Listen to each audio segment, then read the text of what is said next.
Hello class, good evening. उम्मीद करता हूँ आप सब अच्छे होंगे, आपकी पढ़ाई भी अच्छे से चल रही होगी।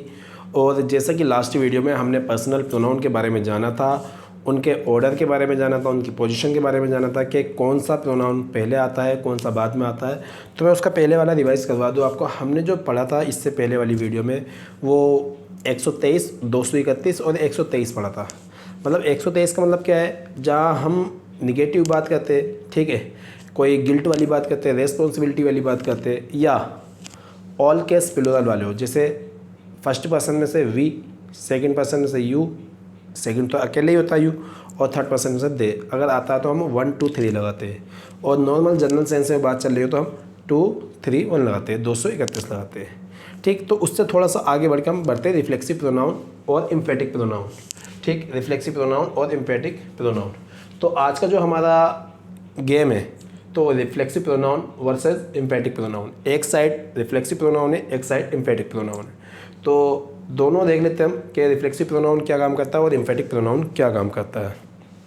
ठीक, सबसे पहले तो मैं आपको इजी तरीका बता दूं। क्या बता दूं? इजी तरीका। इजी तरीका क्या है? जो क्लास में होता है, सॉरी किताबों में लिखा होता है, या कुछ टीचर्स जो रूल पढ़ाते हैं उनके तरीके के हिसाब से पढ़ा देता हूँ। फिर बाद में मैं इसको समझा देता हूँ। जो भी जिसको पसंद आए उसको फॉलो कर लेना। ठीक है, पहले मैं कुछ वर्ब लिख रहा हूँ। वर्ब लिखी मैंने equity, equity, adapt, absent, enjoy, adjust, reconcile, amuse,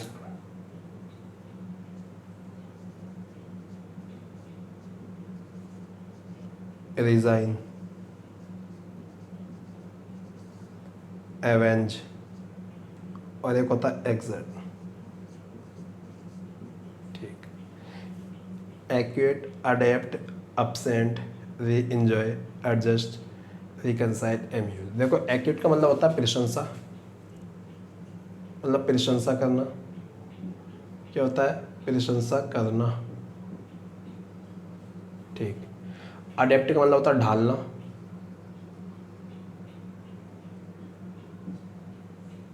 ढालना मतलब यानी कि किसी इन्वायरमेंट में ढल जाना, बदल जाना। ठीक है, अल्टर जो बोलते हैं। अब्सेंट में बताता है अनुपस्थिति, इंजॉय बताया, एडजस्ट पता होता है, रिकनसाइल होता है समाधान करना।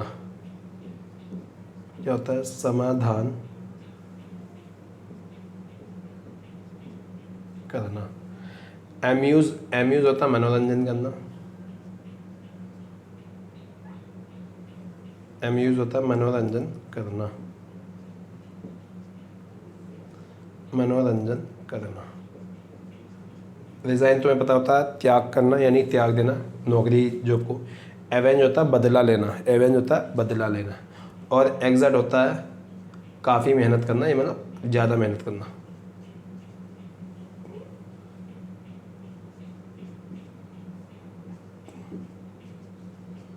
काफ़ी मेहनत करना।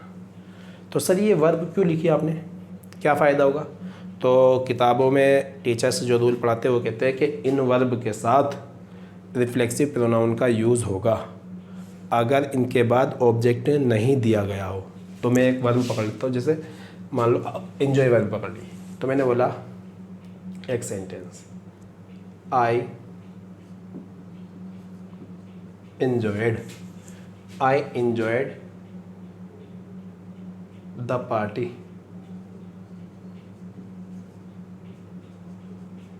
last night। इसे समझो, पहले किताब वाला तरीका समझा रहा हूँ। आई क्या है बेटा? हमारा सब्जेक्ट है। enjoyed क्या है? हमारी मेन वर्ब है। और द पार्टी क्या है? इसका ऑब्जेक्ट है।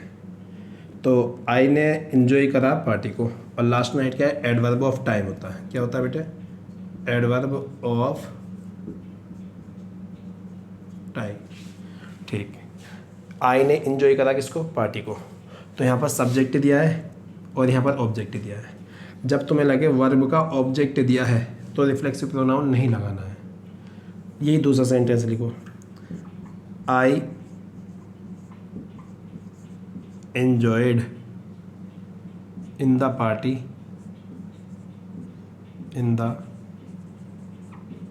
Party last night. इसे समझो, आई क्या है बेटे, सब्जेक्ट, एंजॉयड क्या है हमारी मेन वर्ब, इन क्या है प्रीपोजिशन, द पार्टी क्या है इसका ऑब्जेक्ट, और लास्ट नाइट क्या है adverb of time, adverb of time. तो एंजॉय वर्ब होती है हमारी ट्रांजिटिव वर्ब। तो ऑब्जेक्ट दिया है लेकिन यहाँ ऑब्जेक्ट नहीं दिया, तो हमें बताना पड़ेगा उसने एंजॉय क्या करा। ऊपर वाले में तो एंजॉय उसने क्या करा, पार्टी को एंजॉय करा, लेकिन इसमें बाद वाले में उसने पार्टी में एंजॉय करा लास्ट नाइट जो हुई थी, यानी कल रात जो पार्टी हुई थी उसमें पार्टी में एंजॉय करा। अब इसमें एंजॉय क्या करा ये बताना पड़ेगा। एंजॉय उसने कोई चीज़ करी है, रसगुल्ला एंजॉय करा है, ठीक है, और बिरयानी एंजॉय करी, या कोई गेम एंजॉय करा, क्या एंजॉय करा बताना पड़ेगा। जब तुम्हें ऑब्जेक्ट ना दिया गया हो और वर्ब इनमें से कोई एक हो, वर्ब इनमें से कोई एक हो, इसके अलावा और भी वर्ब हो सकती है बेटे, फिलहाल यही काम किए, इन्हीं से हमारा यूज़ रहता है। वर्ब ये दी गई हो और ऑब्जेक्ट ना दिया गया हो, तब हम सब्जेक्ट जो हमारा लिखा है उसी के अकॉर्डिंग हम रिफ्लेक्सिव प्रोनाउन को उसका ऑब्जेक्ट बना देते हैं। तो यहाँ पर आई के अकॉर्डिंग क्या लिख देंगे हम, माई सेल्फ। अब ये बन जाएगा इसका ऑब्जेक्ट। तो यहाँ रिफ्लेक्सिव प्रोनाउन का यूज़ होता है, और किताबों का रिफ्लेक्सिव प्रोनाउन यहाँ स्टार्ट होता है और यहीं ख़त्म हो जाता है। तो जब तुम्हें लगे किसी वर्ब का ऑब्जेक्ट ना दिया गया हो और वर्ब इनमें से कोई एक दी गई हो, तब हम उसके प्रोनाउन या उसका जो नाउन लिखा है, सब्जेक्ट जो भी लिखा है, उसके अकॉर्डिंग हम रिफ्लेक्सिव प्रोनाउन लगा देते हैं। अगर यहाँ पर ही लिखेंगे तो यहाँ हिमसेल्फ कह देंगे, अगर यहाँ सी लिखेंगे तो यहाँ पर हर सेल्फ लिख देंगे, और यहाँ दे लिखेंगे तो हम देम सेल्व्स लिख देंगे। अगर यहाँ पर सर रोहन आ जाए तो क्या लिखेंगे, हिमसेल्फ लिखेंगे, रानी आ जाए तो हर सेल्फ लिखेंगे। तो ये बात हमारी उम्मीद करता हूँ ये बात समझ में आ गई होगी। तो ये आप नोट करो पहले, फिर मैं हम अपने तरीके से समझाते हैं। अभी रिफ्लेक्सिव को पकड़ा, इम्फेटिक को नहीं पकड़ा, ठीक है। चलो बेटा आपने नोट कर लिया होगा ये।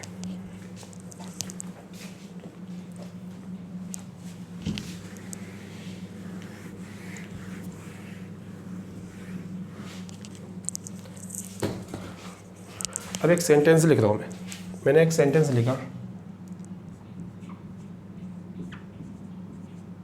ही सा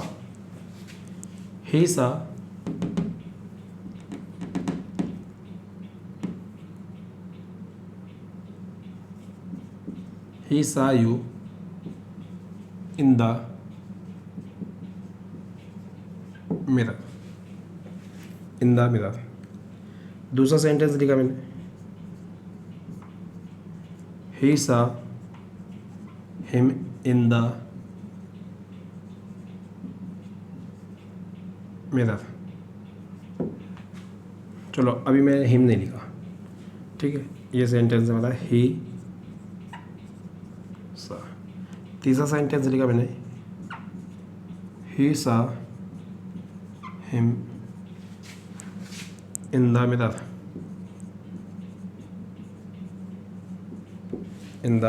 मिरर, पहला सेंटेंस क्या है, ही क्या है सब्जेक्ट, सा क्या है हमारी मेन वर्ब, सा के बाद ऑब्जेक्ट दिया है यू, और इन क्या है प्रीपोजिशन, अब मिरर क्या है इसका ऑब्जेक्ट। सर सा एक ट्रांजिटिव वर्ब होती, मतलब सी एक ट्रांजिटिव वर्ब होती जो पास्ट फॉर्म है सा।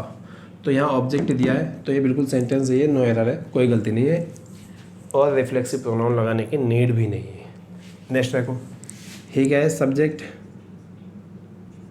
ही क्या है सब्जेक्ट, सा क्या है मेन वर्ब, ट्रांजिटिव वर्ब है, इन क्या है प्रीपोजिशन, द मिरर क्या है इसका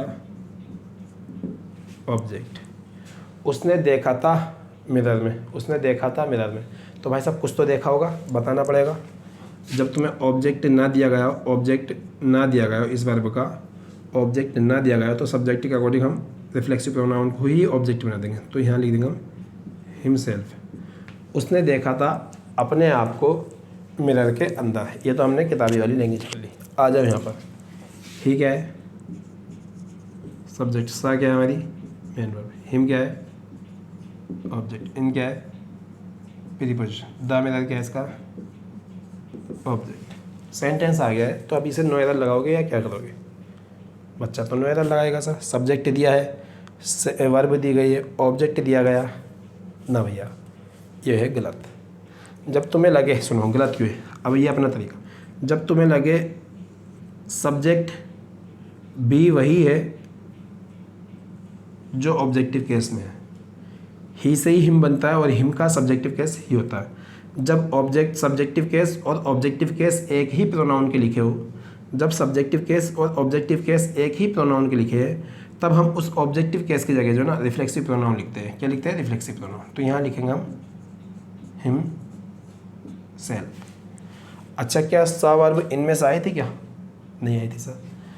तो भाई इन वर्ब पे ही मत जाना कि ये ही वर्ब हमारा काम करेंगी, तो ये वर्ब हमारी फेल भी हो जाती है कभी कभी, याद रखना। हाँ मैं मानता हूँ अगर इस वर्ब के बाद ऑब्जेक्ट दिया है तो हम रिफ्लेक्सिव प्रोनाउन नहीं लगाएंगे, और नहीं दिया तो हमें लगाना पड़ेगा, ठीक, क्योंकि ये ऑब्जेक्टिव, ये जो जितनी की वर्ब है ना सारी की सारी ट्रांजिटिव वर्ब है, ऑब्जेक्ट लेती है अपने साथ। तो बस याद रखना, ऐसा ज़रूरी नहीं है, इनसे हटके इस तरह से वर्ब भी दे सकता है, सब्जेक्ट और ऑब्जेक्ट सेम दे सकता है। और याद रखना, जब सब्जेक्ट और ऑब्जेक्ट सेम देता है ना, तो ऑब्जेक्ट की जगह हम रिफ्लेक्सिव प्रोनाउन का यूज़ करते हैं। उम्मीद करता हूँ ये बात समझ में आ गई होगी। तो एक लाइन लिखो इन वर्ब के लिए, इन वर्ब के साथ रिफ्लेक्सिव प्रोनाउन का यूज़ किया जाता है। इन वर्ब के साथ रिफ्लेक्सिव प्रोनाउन का यूज़ किया जाता है। शर्त यह है कि इनका ऑब्जेक्ट ना दिया गया हो, इनका ऑब्जेक्ट ना दिया गया हो। दूसरा पॉइंट लिखो, अगर किसी वर्ब का सब्जेक्ट और ऑब्जेक्ट एक ही प्रोनाउन से निकले हैं, अगर किसी वर्ब का सब्जेक्ट और ऑब्जेक्ट एक ही प्रोनाउन से निकले हैं, तो ऑब्जेक्ट की जगह हम रिफ्लेक्सिव प्रोनाउन का यूज़ करते हैं। ठीक, उम्मीद करता हूँ बात समझ में आ गई होगी। आप इसे नोट करो। अब मैं इसके लिए कुछ सेंटेंस लिखूँगा, लेकिन मैं सोचा पहले एम्फेटिक प्रोनाउन समझा दूँ, फिर आप पहचान लोगे कि कहाँ एम्फेटिक प्रोनाउन लगना है, कहाँ नहीं लगना। चलो यार छोड़ो, एम्फेटिक प्रोनाउन अलग से समझाएंगे पहले, ठीक है, क्यों, उसमें समझाने की बात है। पहले आप रिफ्लेक्सिव प्रोनाउन का यूज़ सीखोगे। अच्छा, हमने यहाँ तो लगता हुआ देख लिया, कहीं कहीं नहीं भी लगेगा, वो हम एरर में डिस्कस कर लेंगे। तो पहले रिफ्लेक्सिव प्रोनाउन को ही निपटा लेते हैं, फिर बाद में एम्फेटिक प्रोनाउन देखेंगे। आप इसे नोट करो, मैं कुछ क्वेश्चन लिखूंगा, क्वेश्चन लिखे हुए मिलेंगे अब आपको।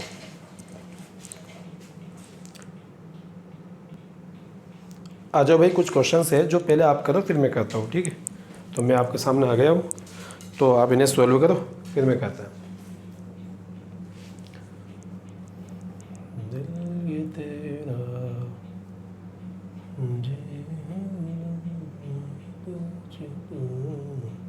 चलो भैया कर लिया होगा आपने।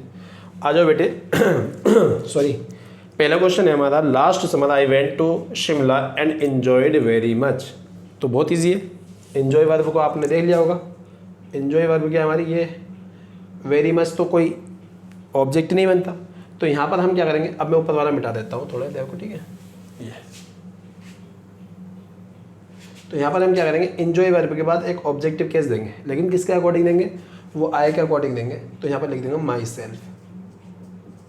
क्या लिख देंगे, माई सेल्फ। दूसरा क्वेश्चन देखो, I will certainly avail of your offer when the occasion arises. तो भाई जो हमने वर्ब लिखी थी ना, मुझे तो याद आ रहा शायद मैंने अवेल वर्ब लिखवाई नहीं थी, ठीक है, अवेल वर्ब नहीं लिखवाई थी। तो अवेल वर्ब लिख लेना, और याद रखना अवेल वर्ब का मतलब होता है फ़ायदा उठाना, और अवेल वर्ब के साथ प्रीपोजिशन भी आती है ऑफ, लेकिन ये ट्रांजिटिव वर्ब है। तो यहाँ भी हमें क्या करना पड़ेगा, इसी के अकॉर्डिंग जो ना, सब्जेक्ट के अकॉर्डिंग। तो यहाँ पर हमें वही लिखना पड़ेगा, क्या, रिफ्लेक्सिव प्रोनाउन। तो आई के अकॉर्डिंग क्या लिख देंगे, माई सेल्फ। सब्जेक्ट ही लिख लो, हिमसेल्फ कर देना, ठीक है। कहता many women reconcile to the demands of their brothers. बहुत सारी वुमेन जो है अपने भाइयों की डिमांड्स का समाधान करती है, ठीक है। जो रिकनसाइल होता है समाधान करना, लेकिन यह क्या रखना, मैनी वुमेन प्लूरल है, तो रिकनसाइल का ऑब्जेक्ट दिया नहीं, तो यहाँ पर हम जो है क्या लिखेंगे, प्लूरल के अकॉर्डिंग लिखेंगे, दिया देम सेल्व्स। देम सेल्व्स कर देंगे। फिर आता my self and he will manage everything. तो बस एक बात याद रखना, जो रिफ्लेक्सिव प्रोनाउन होता है हमारा, रिफ्लेक्सिव प्रोनाउन, इससे पहले खाली नाउन और प्रोनाउन देखो, नाउन और प्रोनाउन। नाउन और प्रोनाउन सब्जेक्ट और ऑब्जेक्ट दोनों बन जाते हैं, लेकिन ये जो रिफ्लेक्सिव प्रोनाउन है ना, ये केवल और केवल ऑब्जेक्ट बनता है। क्या बनता है? ऑब्जेक्ट। चाहे वो वर्ब का बने चाहे वो प्रीपोजिशन का बने, ये सब्जेक्ट नहीं बनता, ये सब्जेक्ट नहीं बनता, लेकिन ऑब्जेक्ट बन जाता है। तो यहाँ देखना my self and he will manage. Will manage क्या है? वर्ब है, उससे पहले ये सब्जेक्ट लिखा है, ही भी सब्जेक्ट है और माई सेल्फ भी सब्जेक्ट है। तो यहाँ माई सेल्फ सब्जेक्ट नहीं बनेगा, यहाँ लिखेंगे माई सेल्फ की जगह आई। क्या लिखेंगे? आई। फिर नेक्स्ट क्वेश्चन देखो, नेक्स्ट क्वेश्चन अच्छा है, put you in my place and then you will understand all my problems. मेरी जगह आके देख भाई, जब तुझे मालूम होगा कि मेरी सारी की सारी प्रॉब्लम्स क्या है, ठीक है। तो इस केस में क्या करेंगे? वही केस, जब सब्जेक्ट और ऑब्जेक्ट सेम हो, एक ही प्रोनाउन से निकले हो, तो हम रिफ्लेक्सिव प्रोनाउन लगाते हैं। सर यहाँ तो सब्जेक्ट दिया नहीं, ये है इम्परेटिव सेंटेंस, और इम्परेटिव सेंटेंस का सब्जेक्ट क्या होता है? यू होता है। सर इम्परेटिव सेंटेंस का सब्जेक्ट क्या होता है? यू होता है, जैसे लिखा और बोला नहीं जाता। तो यहाँ पर यू लिखा होगा, लेकिन हमने लिखा नहीं, ना बोलते हम इसे। और यहाँ ऑब्जेक्ट भी यू लिखा है, क्या लिखा? ऑब्जेक्ट भी यू लिखा है। तो यहाँ पर यू नहीं आएगा, यहाँ आएगा योर सेल्फ या योर सेल्व्स, योर सेल्फ या योर सेल्फ। अगर एक व्यक्ति से कह रहा है तो योर सेल्फ करेंगे, एक से ज़्यादा से कह रहा तो योर सेल्व्स करेंगे, ठीक है। उम्मीद करता हूँ बात समझ में आ गई होगी। नीचे वाला मिटा देता हूँ मैं। फिर देखो, डू यू नीड हेल्प? क्या तुम्हें मदद चाहिए? नो थैंक्स, नहीं भाई नहीं चाहिए। I can do it by me, ये मैं खुद कर सकता हूँ। By me, by me sir ठीक है, ये मैं खुद कर सकता हूँ। तो आई भी है सेम है और मी भी सेम है, ठीक। तो जब ऑब्जेक्ट सेम दिए गए हो, यहाँ तो अलग है लेकिन यहाँ तो सेम है, या बाय मी थोड़ी होगा, बाय माई सेल्फ होगा, ये तो फ्रेज भी चलती है। दूसरी चीज़, यहाँ जब सब्जेक्ट और ऑब्जेक्ट सेम दिया गया हो तो उसका प्रोनाउन लगाएंगे हम। क्या लगाएंगे? प्रोनाउन। कौन सा वाला? Reflexive pronoun, bye my self. लेकिन ये प्रीपोजिशन बाय के साथ ही है, याद रखना। बाय प्रीपोजिशन के साथ क्या यूज़ हो जाता है? रिफ्लेक्सिव प्रोनाउन यूज़ होता है। क्या हो जाते हैं? Reflexive pronoun. अगर विद आ जाए तो उसके साथ नहीं होगा, विद के साथ ऑब्जेक्टिव केस यूज होता है। क्या होता है? ऑब्जेक्टिव केस, ना कि रिफ्लेक्सिव केस। उम्मीद करता हूँ रिफ्लेक्सिव प्रोनाउन समझ में आ गया होगा। रिफ्लेक्सिव प्रोनाउन अगर वर्ब के बाद ऑब्जेक्ट ना दिया गया हो, कौन सी वर्ब के साथ? जो मैंने लिखवाई थी, और उसमें ये ऐड कर लेना अवेल। इन वर्ब के साथ ऑब्जेक्ट नहीं दिया तो हमें रिफ्लेक्सिव प्रोनाउन लगाना पड़ेगा। सिंपल सा क्वेश्चन आएगा इसी पे फंस जाता है। दूसरी चीज़, सब्जेक्ट और ऑब्जेक्ट सेम है, तब हमें ऑब्जेक्ट की जगह क्या लगाना पड़ेगा? रिफ्लेक्सिव प्रोनाउन लगाना पड़ेगा। तीसरी चीज़, रिफ्लेक्सिव प्रोनाउन सब्जेक्ट बनने का काम नहीं करते, केवल और केवल ऑब्जेक्ट बनते हैं। आप इसे नोट करो, फिर मैं मिटाता हूँ।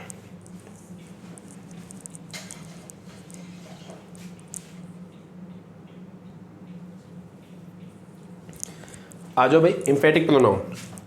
हेडिंग डालो एम्फेटिक प्रोनाउन। Emphatic pronoun. अब जो एम्फेटिक प्रोनाउन होता है ना, ये काम क्या करता है? देखो भाई, एम्फेटिक प्रोनाउन ना तो सेंटेंस में सब्जेक्ट बनता है और ना ही सेंटेंस में ये ऑब्जेक्ट बनता है। तो सर बनता क्या है ये?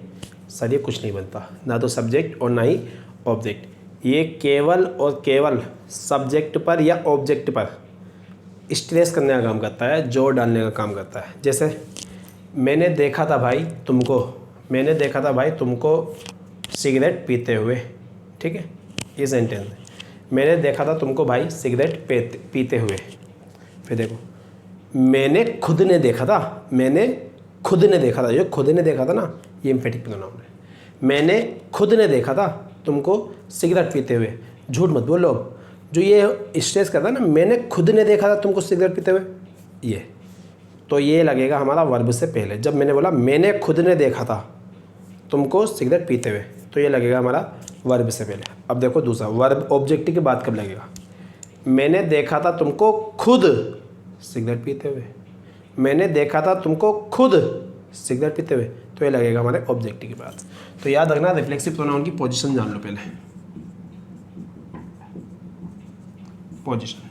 पोजीशन क्या होगी, कोई सब्जेक्ट होगा फिर एम्फेटिक प्रोनाउन होगा, एम्फेटिक प्रोनाउन होगा प्लस कोई मेन वर्ब होगी और प्लस कोई ऑब्जेक्ट हो भी सकता नहीं। एक पोजीशन ये, दूसरी पोजीशन ये subject plus main verb plus object और plus emphatic pronoun, emphatic pronoun. ठीक, एक सेंटेंस लिखा मैंने, लेकिन एक बात याद रखना है, इसके लिए एक शर्त और है। कंडीशन ये है, शर्त ये है कि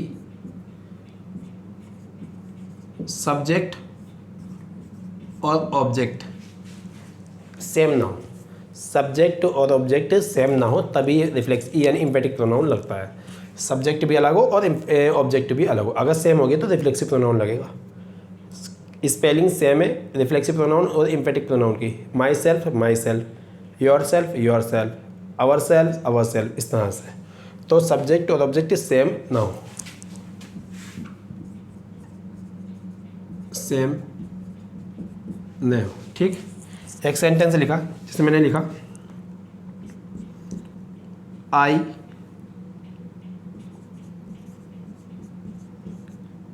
my self saw you on the in the park, I myself saw you in the park। तो देखो यहाँ पर जो ना आई क्या है सब्जेक्ट है और सा क्या है हमारी मेन वर्ब है। मैंने देखा था, ये जो माई सेल्फ है ना ये एम्फेटिक प्रोनाउन है। एम्फेटिक प्रोनाउन को शॉर्ट फॉर्म में लिख रहा EMP एम्फेटिक प्रोनाउन। तो ये जो माई सेल्फ है ना ये इस पे स्टेज डालने का काम करता। आई माई सेल्फ, मैंने खुद देखा था तुमको in the park with the girl, इस तरह से बोल सकते हैं, मैंने तुमको खुद देखा था उस पार्क में। इस सेंटेंस को इस तरह से भी लिख सकते हैं, आई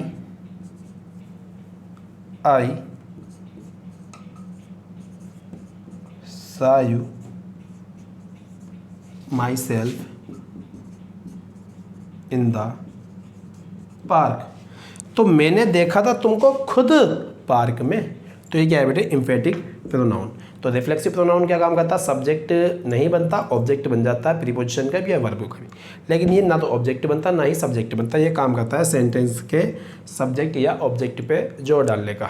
ठीक, ये सेंटेंस तो मैंने तुम्हें समझा दी। अब मैं इसमें कुछ सेंटेंस दूंगा जो एम्फेटिक प्रोनाउन के होंगे। ठीक है, वो करते हैं बिना।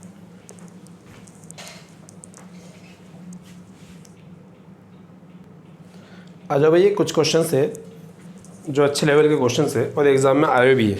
ठीक है, ऊपर वाला क्वेश्चन आया हुआ है एग्ज़ाम में, और ऊपर वाला एग्ज़ाम में जो आया है 2-3 बार आया है और अलग अलग वर्ब के साथ आया है। ठीक है, कभी किल दे दिया, कभी पॉइजन दे दिया, कभी कुछ दे दिया। फिर चलो कर लिया होगा आपने। The poor man himself poison him and his own children. पता है इसका मतलब क्या है? जो पुअर मैन था ना उसने खुद पॉइजन खाया और अपने बच्चों को भी दिया। जब हालात ख़राब हो जाते हैं ना तो ऐसे हो जाते हैं। तो भाई पहले तो खुद खाया होगा या पहले बच्चों को दिया होगा? पहले बच्चों को दिया होगा फिर खुद भी खा लिया होगा, या पहले खुद ने खा लिया होगा बच्चों को दे दिया होगा बाद में। ऐसा तो नहीं खाया होगा फिनिश हो गया, साइनाइड तो नहीं है। ठीक है ना, इसका हाथ लगेगा साइनाइड। तो पहले जो भी करा है फिलहाल डजंट मैटर, खुद भी खाया और बच्चों को भी खिला दिया। तो इसका मतलब ये है। तो द पुअर मैन सब्जेक्ट है हमारा, हिमसेल्फ इसके लिए एम्फेटिक प्रोनाउन है, सही है। पॉइजन हमारी वर्ब है, मेन वर्ब है, लेकिन उसने खुद भी खाया ना तो मेन है।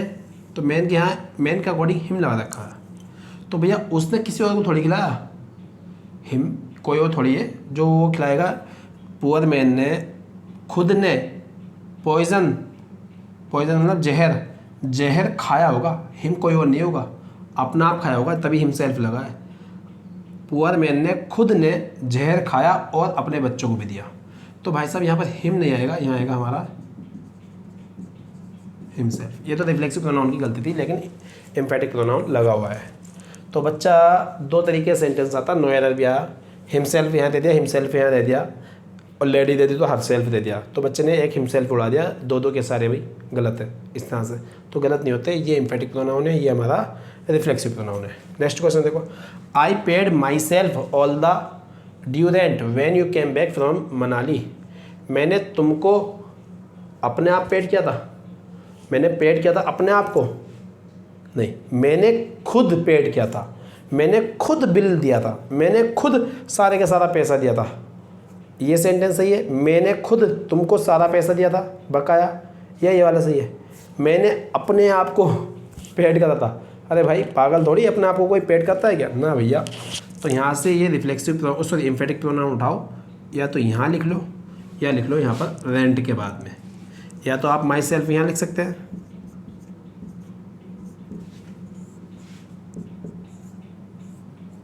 या माई सेल्फ यहाँ भी लिख सकते हैं। ये ऑब्जेक्टिव बेटे इस वर्ब का, पेड वर्ब का, पेड क्या है हमारी मेन वर्ब, इसका ऑब्जेक्ट है ये ऑल द ड्यू रेंट।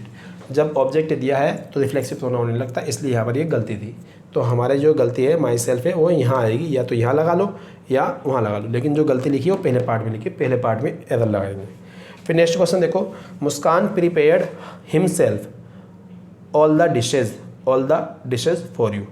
मुस्कान क्या है, सब्जेक्ट है, प्रीपेड क्या हमारी मेन वर्ब है, हिमसेल्फ क्या है इसका ऑब्जेक्ट है। पहली बात, मुस्कान कोई लड़की होगी तो उसके लिए हिमसेल्फ तो आएगा नहीं, हिमसेल्फ तो वैसे भी गलत। दूसरी चीज़, ऑल द डिशेस क्या है, इस प्रीपेड का ऑब्जेक्ट है। तो हमें पता चला वो हमसे एक एम्फेटिक प्रोनाउन लगवाना चाहता, तो एम्फेटिक प्रोनाउन लगाएंगे तो कहाँ लगाएंगे, या तो यहाँ लिखो हर सेल्फ लिखेंगे, क्या लिखेंगे हर सेल्फ, नहीं तो ऑल द डिशेस के बाद लिखाएंगे herself, herself. Next question देखो, the wood cutter cut himself all the ripe mango tree. Wood cutter क्या होता है, लकड़हारा, लकड़हारे ने कट करे अपना आप को कट करा, या all the ripe mango trees मतलब सारे के सारे पके हुए आम के पेड़, सारे के सारे पके हुए आम के पेड़ कट करेगा, अपने आप को तो कट कोई नहीं करेगा, बेवकूफ़ तो है नहीं। ठीक है, तो भैया ये हिमसेल्फ यहाँ से हटाओ, या तो आप यहाँ लगाओ मेन वर्ब से पहले हिमसेल्फ, या आपको लगाना पड़ेगा ट्रीज के बाद में हिमसेल्फ, लगेगा एक ही जगह। ठीक है, अभी दोनों जगह लगा के बैठ जाओ, आप ये नोट कर लो पहले।